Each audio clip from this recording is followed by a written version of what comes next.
اعوذ باللہ من الشیطان الرجیم بسم اللہ الرحمن الرحیم الحمد للہ الذی جعل کمال دینہ و تمام نعمتہ بولایت علی بن ابی طالب علیہ السلام والصلاة والسلام علی سید الانبیاء والمرسلین وآلہ طیبین الطاہرین المعصومین اما بعد فقد قال امیر المؤمنین علی بن ابی طالب علیہ السلام بسم اللہ الرحمن الرحیم۔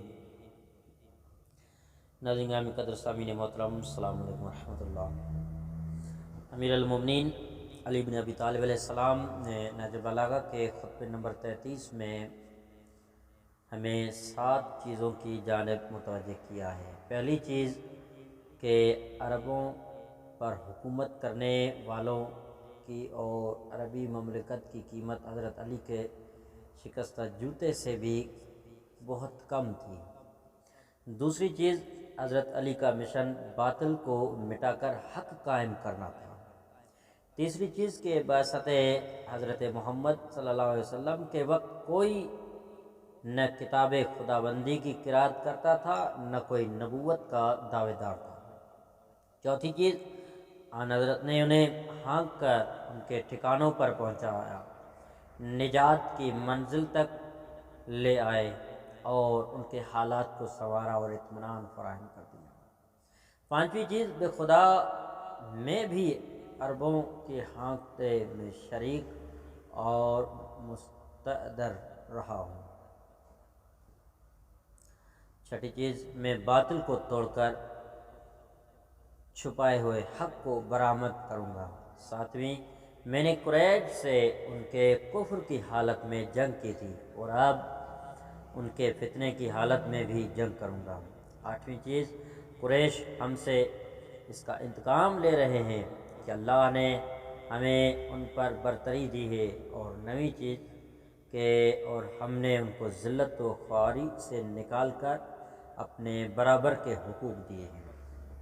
آئیے خطبے میں وارد ہوتے ہیں کہ مولا فرماتے ہیں کہ اس خطبے نمبر 33 میں ہے کہ جب حضرت علی علیہ السلام اہل بصرہ سے جنگ کے لیے روانہ ہونے والے تھے تو اس وقت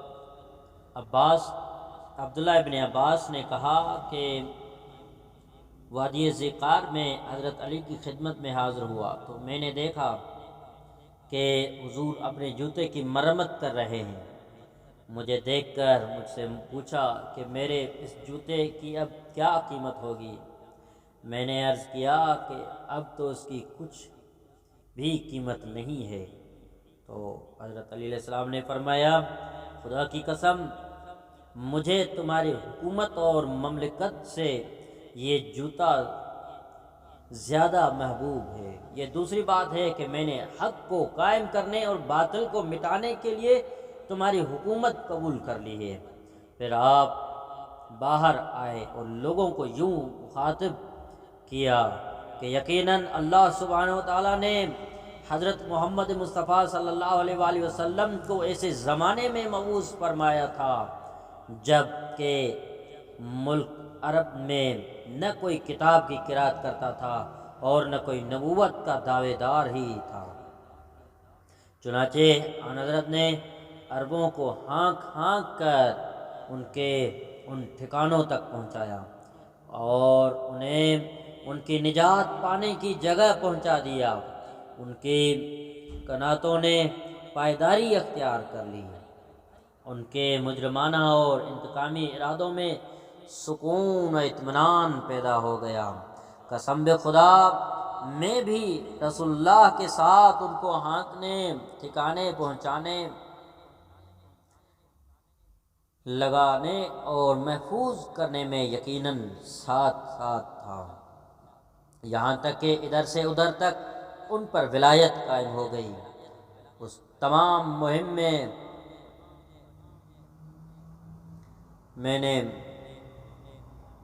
نے کمزوری دکھائی اور نہ بزدلی کو قریب پھینکنے دیا۔ میرا موجودہ رویہ، رفتار اور سفر بھی مخالفوں کے ساتھ اسی طرز عمل کی مانند ہے جو عہد رسول میں میرا طرز عمل تھا۔ چنانچہ ضروری ہے کہ میں باطل کو پاش پاش کر دوں تاکہ باطل کی بغل میں چھپایا ہوا حق باہر نکل آئے۔ میرا قریش اور قریشیوں سے کیا رشتہ؟ میں نے تو بے خدا قریش سے زمانے میں بھی جہاد کیا تھا جب وہ قرآن کے حقائق چھپاتے تھے، اور اب جب کہ وہ فتنہ انگیزی میں مبتلا ہیں، میرے لیے بے خدا بہت ضروری ہے کہ میں ان سے جنگ کروں، اور بلا شبہ میں کل بھی ان کا مالک تھا جیسا کہ آج بھی ان کا مالک ہوں۔ خدا کی قسم، قریشی قوم کا ہم سے انتقام لینا صرف اس جرم کے بدلے میں ہے کہ اللہ نے ہمیں ان کے مقابلے میں اپنی حکومت کے لیے پسند کر لیا۔ چنانچہ حاکم و پسندیدہ خدا ہوتے ہوئے بھی ہم نے قریش سے نرم روی جاری رکھی اور انہیں اپنے دائرے میں داخل کر لیا تھا۔ یہ ہمارا سلوک ویسا ہی تھا کہ جیسا کہ شاعر اول نے کہا ہے کہ اپنی زندگی کی قسم کہ میں نے تجھے بہترین غذائیں اور جام و سبو فراہم کیے، تجھے ایسی بلندیاں اور ترقیاں عطا کی جو تجھے حاصل نہ تھی، اور تو ہرگز بزرگ و بلند مرتبہ نہ تھا۔ ہم نے تیرے تحفظ کے لیے تیرے چاروں طرف چست و تند گھوڑوں اور بھورے رنگ کے نیزوں کا احاطہ کیے رکھا ہے۔ یہ مولا کا خطبہ۔ اب خطبہ نمبر 34 میں مولا امیر المومنین نے جو ارشاد فرمایا ہے کہ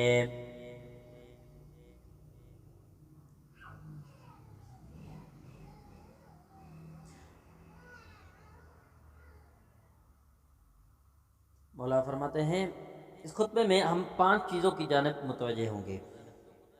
پہلی چیز کہ حضرت علی قریش کو عہد رسول میں ان پر گزرنے والی حالت کا مرقع دکھاتے ہیں، اور قرآن کریم میں پیش کردہ نظارہ ان کے سامنے ہے، اور اس کے بعد دنیا کو بتاتے ہیں کہ عہد رسول کی فتوحات اور کامیابیاں قریشی قوم سے کوئی تعلق نہیں رکھتی، جیسے یہ قوم آج ہے ویسے ہی عہد رسول میں بھی تھی۔ دشمنان دین کی طرفداری میں عقل و تدبر کھو بیٹھنے والے دشمن کے خلاف کوئی اقدام کرنے سے باز رہنے والے اسلام کے تحفظ میں غافل لوگ، میں تمہارے طرز عمل کے خلاف تنہا دشمن کے پرخچے اڑا دوں گا، اور تمہارا طرز عمل شکست کا پیش خیمہ ہے۔ فرماتے ہیں اُفٍّ لَکُمْ لَقَدْ سَئِمْتُ عِتَابَکُمْ، میں تمہیں ملامت کر کے مایوس ہو گیا، اب تو تمہارے لیے میرے پاس افسوس ہی افسوس ہے۔ کیا تم نے آخرت کے بدلے میں دنیا کے مال و متاع و عیاشی کی زندگی کو پسند اور اختیار کر لیا ہے، اور عزت کی جگہ ذلت کو دی ہے؟ اور جب تمہارے دشمنوں سے جہاد کی دعوت دی جاتی ہے تو تمہاری آنکھیں اس طرح گھومنے اور چکرانے لگتی ہے جیسے تم موت کے چنگل میں پھنسے ہوئے، اور تم پر جان کنی اور نظر کی غفلت اور مدہوشی چھا رہی ہو۔ تم میرے کسی ہدایت کو سمجھ کر اختیار نہیں کرتے، اس لیے تم حیران و حواس باختہ ہو کر رہ جاتے ہو۔ معلوم یہ ہونے لگتا ہے کہ گویا تمہارے قلوب آسیب زدہ ہیں، پھر گویا آسیب زدگی سے تمہاری عقل مار دی گئی ہے۔ جب تک دن رات آتے جاتے رہیں گے، نہ تم میرے لیے قابل اعتبار ہو اور نہ ہی تم ایسا سہارا رہ گئے ہو جس سے ٹیک لگائی جا سکے، اور فرماتے ہیں اور نہ ہی تم حصول عزت کے لیے وسیلہ اور سبب بن سکتے ہو کہ کوئی تمہاری احتیاج محسوس کرے۔ تم تو اونٹوں کے اس گول کی طرح ہو جن کے چرواہے گم ہو گئے ہوں، چنانچہ جب ان اونٹوں کو ایک طرف جمع کیا جائے تو وہ دوسری طرف بکھر جائے۔ قسم بے خدا تم جنگ کی آگ بھڑکانے کے سلسلے میں بہت برے نکلے، تم سے مکر کیا جاتا ہے مگر تم کوئی چال نہیں چلتے ہو۔ تمہاری ملکی حدود پر قبضہ کر کے کم کیا جا رہا ہے، مگر تمہیں غصہ تک بھی نہیں آتا۔ تمہاری تباہی کی فکر میں دشمن کو نیند نہیں آتی اور تم لاپرواہی میں غلطاں رہتے ہو۔ خدا کی قسم، ایک دوسرے کا ساتھ چھوڑنے والے سب مغلوب ہوا کرتے ہیں۔ بے خدا، میرا تو یقین ہے کہ اگر جنگ نے شدت اختیار کی اور موت کا بازار گرم ہو گیا تو تم ضرور علی بن ابی طالب سے اس طرح کٹ جاؤ گے جس طرح سر گردن سے کٹ کر جدا ہو جایا کرتا ہے۔ بخدا، اگر کوئی دشمن اپنے دشمن کو اپنے اوپر اس طرح غالب کر لے کہ دشمن اس کا گوشت ہڈیوں سے اتار لے اور اس کی ہڈیوں کا چورا کر ڈالے اور کھال تک اتار کر ٹکڑے کر دے، اس سے اس کی عظیم عاجزی اور کمزوری ثابت ہوتی ہے۔ ایسے عاجز شخص کا وہ دل بہت کمزور ہے جس پر اس کے سینے کی ہڈیاں قائم ہیں، اور اگر ایسا عاجز و ناتوان بن جانا چاہو تو بن جاؤ۔